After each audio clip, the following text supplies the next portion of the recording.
मान्यवर, जीवन किसी का एक सा नहीं होता है।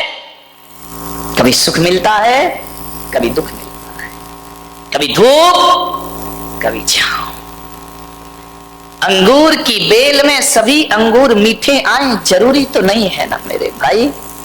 खट्टे भी आते हैं और मीठे भी आते हैं। गुलाब की हर डाल पर फूल ही फूल हो जरूरी नहीं है। कांटे भी होते हैं और फूल भी हुआ करते हैं। लेकिन कांटों को दुश्मन मत समझो, ये कांटे फूल की सुरक्षा है। दुख को बुरा मत समझो, ये दुख तुम्हारे सुख का स्वाद बढ़ा दिया करते हैं। ध्यान रखिए। आप सोचिए, यदि जीवन में सुख ही सुख हो तो ये जीवन जीने लायक ना बचेगा। थोड़ी सुख भी होना चाहिए, थोड़ा दुख भी होना चाहिए। पिक्चर देखी ना तुमने, कभी खुशी कभी कितनी जल्दी याद आ गया।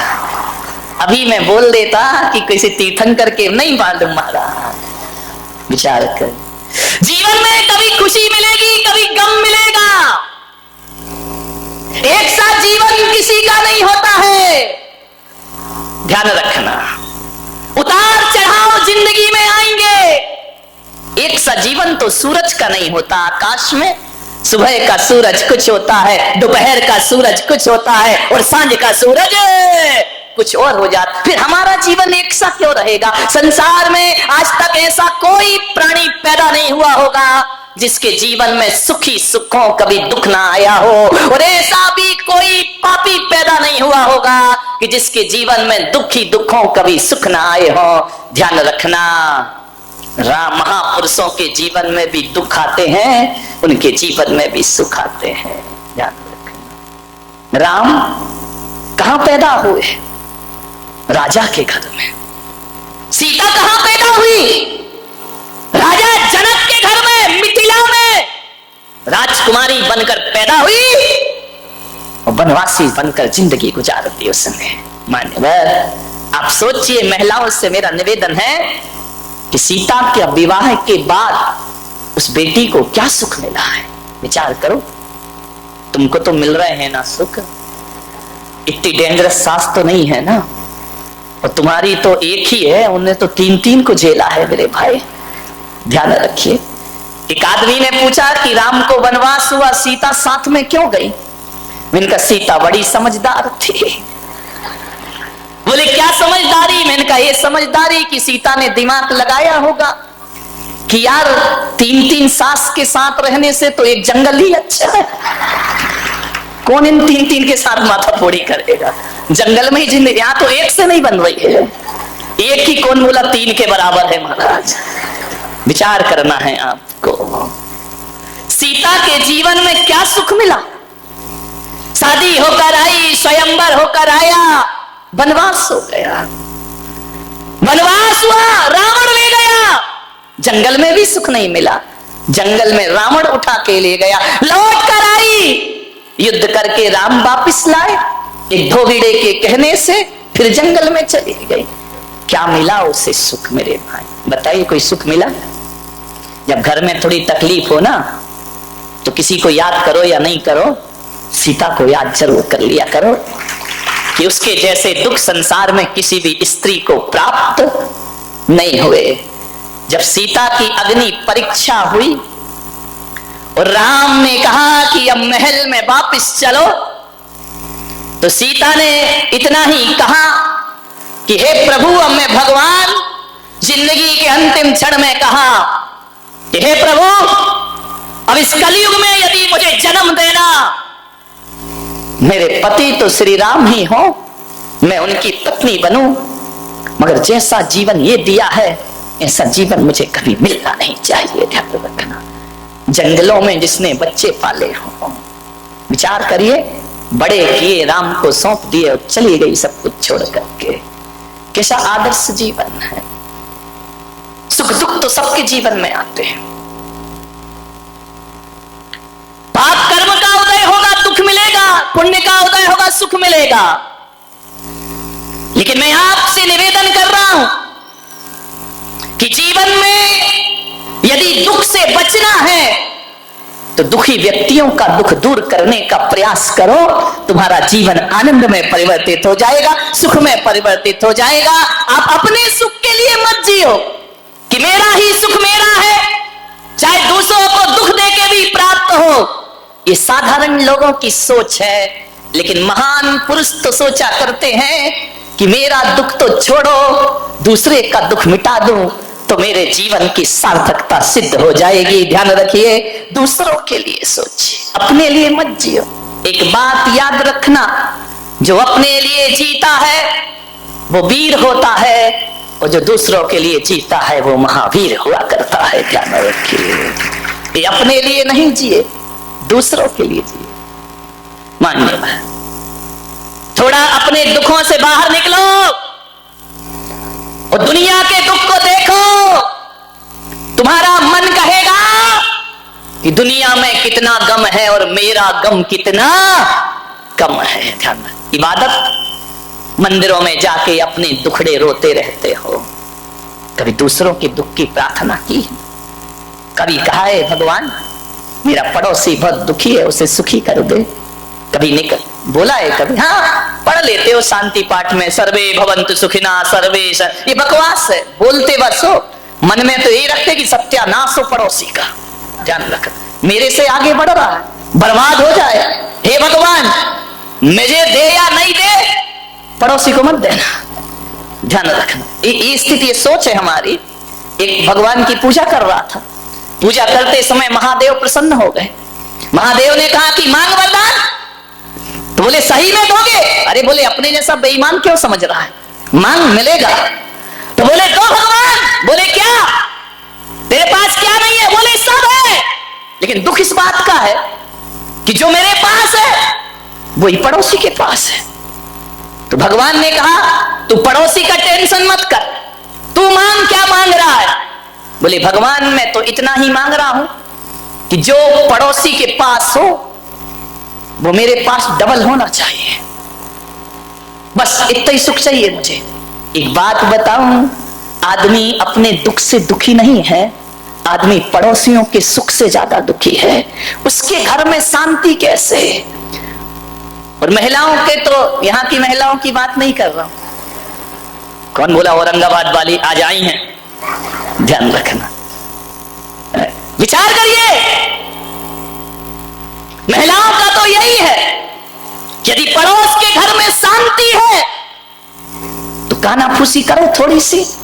सास बहू प्रेम से कैसे रह रही है? थोड़ा बहुत सभा में चुहिया छोड़ दीजिए। इतनी होशियार होती हैं महिलाएं, यहां वाली नहीं, यहां वाली तो बहुत सीधी है, जलेबी की तरह। इतनी होशियार, इतनी होशियार कि पड़ोस के घर में जाएंगी, बहू बैठी है, अब मालूम है क्या करेगी? पड़ोस के घर जाके उठ के आ रही कि अब मैं चलती हूं, और आते आते बहू के कान में कुछ कह दिया, बस इतना ही कहा कि अब मैं जा रही हूं। सास देख रही है, अच्छा कान में कह रही, इसका मतलब मेरे खिलाफ कोई षड्यंत्र चल रहा है। और उसने कुछ नहीं कहा, उसने इतना ही कहा कि मैं जा रही हूं, और वो भी तीली लगाने आई थी, कोई घर को सुखी करने नहीं आई थी। कान में कह के चली गई। अम्मा ने देखा, क्यों, क्या बोल रही थी वो? अम्मा जी कुछ नहीं, बस इतना बोल रही थी मैं। अब इस पे कोई अम्मा विश्वास करेगी कि मैं जा रही हूं? इस पे कोई विश्वास करेगी क्या? अरे जा रही हूं तो जोर से बोल देती, तू भी छुपा रही है। आज श्री महाभारत प्रस्तुत करता। ऐसे घरों में आग मत लगाइए मेरे भाई। क्यों किसी के घर उजाड़ते हो? घर बसाना सीखो मेरे भाई, उजाड़ो मत। एक जगह शादी हुई, एक अम्मा ने पूछा क्यों तू 10 दिन से मंदिर में नहीं दिखी? बोले क्या करूं बहन, लड़के की शादी थी इसलिए मैं नहीं आ पाई। हो गई तेरी शादी? बोले हो गई। बोले कहां की बहू है? बोले औरंगाबाद की। बोले औरंगाबाद की? बोले हाँ। बोले कितना मिला है? अब तुझे क्या लेना देना कितना मिला है, वो जाने उसकी बहू जाने, तेरी छाती काहे को चल रही है?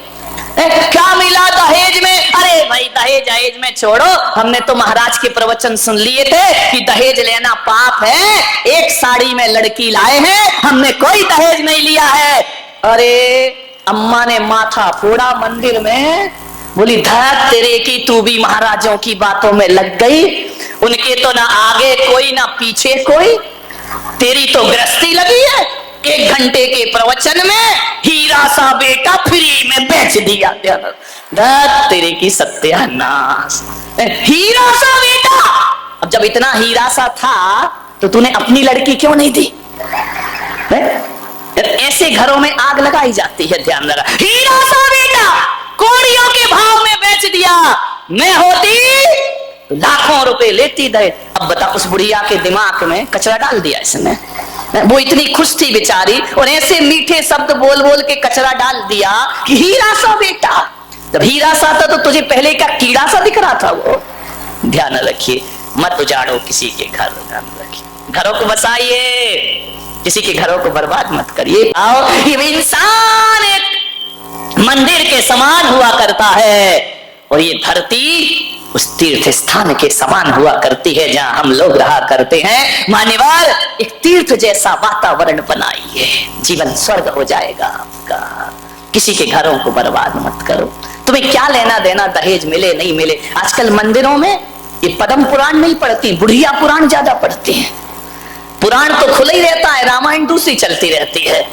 पता चला इतनी देर मंदिर में क्या बोले स्वाध्याय कर रही थी। अब तुम्हारे स्वाध्याय में बकवास के सिवा होता क्या है? बोलो, निंदा पुराण है और कुछ नहीं है। 2 लाइन पढ़ते हो, घंटा भर बुराइयां करते हो। इसकी बुराई, उसकी बुराई, और कोई नहीं मिला तो बुलक सागर आए, इनकी बुराई कर लो थोड़ी सी। ध्यान रखिए, मुझे समझ ही नहीं आता, ये धर्म ध्यान है, ये स्वाध्याय है। 4 बैठ करके रामायण शुरू कर देती है अपनी, वो ऐसे, वो वैसे, वो ऐसा। अरे, मैंने एक महिला बड़ी बुराई कर रही थी मंदिर में बड़ी जोर जोर से, ये महाराज वैसे, वो महाराज वैसे, उसकी बहू ऐसी, उसका बेटा ऐसा। अरे, तो मैंने कहा इधर ये कर क्या रही है? बोले क्या कर रहे हैं? धर्म ध्यान कर रहे हैं। मैंने कहा ये धर्म ध्यान हो रहा है, एक दूसरे की बुराइयां कर रही हो, एक दूसरे महाराजों की बुराइयां निंदा कर, ये धर्म ध्यान है तुम्हारा? बोली महाराज जो आपने सिखाया वही तो कर रहे। मैंने कहा मैंने क्या सिखाया? बोले आपने तो कहा था कि रोज आलोचना पाठ पढ़ा करो। मैंने कहा कमाल है, धन्य है भाई, ये आलोचना पाठ चल रहा मंदिर में। मैंने कहा था अपनी आलोचना करना, तू मेरी आलोचना करने लगी।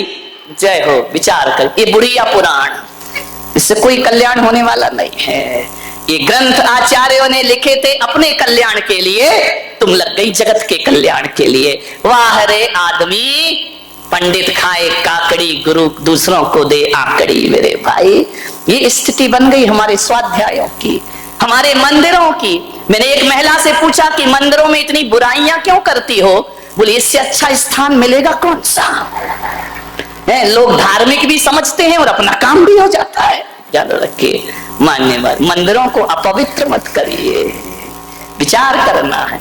ये स्वाध्याय के नाम पे, ये पूजा पाठ के नाम पे, ये परंपराओं के नाम पे समाज में जो जहर घोला जाता है, ध्यान रखना, सोचना है आपको, विचार करना है।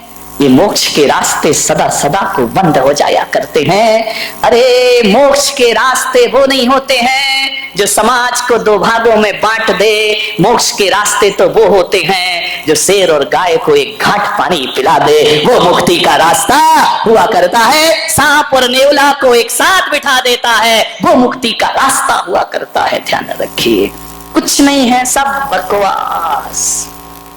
जिसे धर्म समझ रहे, धर्म धर्म सब कोई कहे, धर्म न जाने कोई। ध्यान रखिए।